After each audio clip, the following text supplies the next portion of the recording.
Jericho, super proud sa nobya at todo ang pasasalamat sa lahat ng love and support.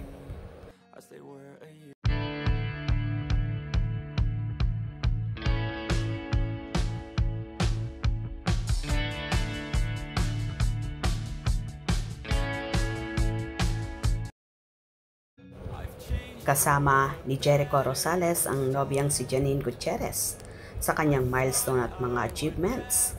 So proud si Echo sa nobya dahil sa mga ipinapakita ng nobyang suporta at pagmamahal sa kanya. Nagbahagi nga si Echo ng ilang larawan sa kanyang Instagram story kung saan may caption na, "And thanks to this amazing woman for the amazing support."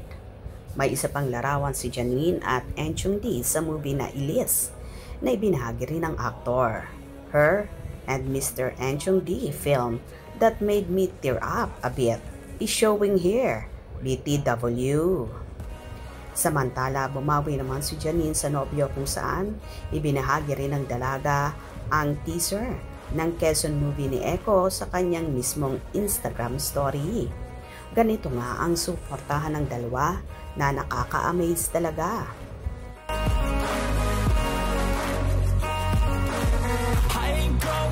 I'm not falling, I'll push all my chips and call all in. I'll bet on myself, you keep stalling. I hear destiny and it's calling. I'll keep my head up high through the downs and lows. And we're all going life, still nobody knows. But I'ma choose what's right and take what comes and goes. And ain't no one in life holding me back no more.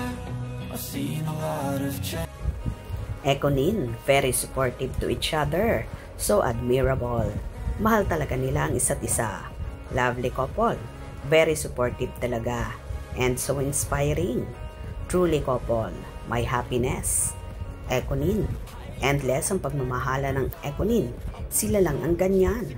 Sweet and lovely couple. Swerte nila sa isa't isa like us a couple because they are supporting each other without any hesitation. Sobrang ibinibigay nila ang lahat sa ngalan ng kanilang pagmamahalan. Sobra nilang blessed. God bless this couple always. Lucky charm nila ang isa't isa. Beautiful and sweet couple. Yes, real and best couple. Wow, Echo Nin forever. Cutie overload ang sweetness ng Echo Nin.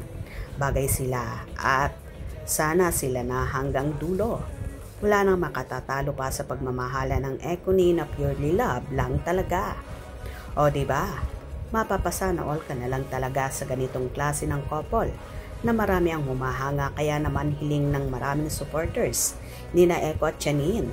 Sana daw wag nang pakawalan pa ni Echo si Nini at sa simbahan na rin mauwi ang pag-iibigan nila at balang araw bumuo na rin sila ng sariling pamilya. Gusto nyo rin ba yon? Kung nagustuhan nyo ang video na ito, comment down below.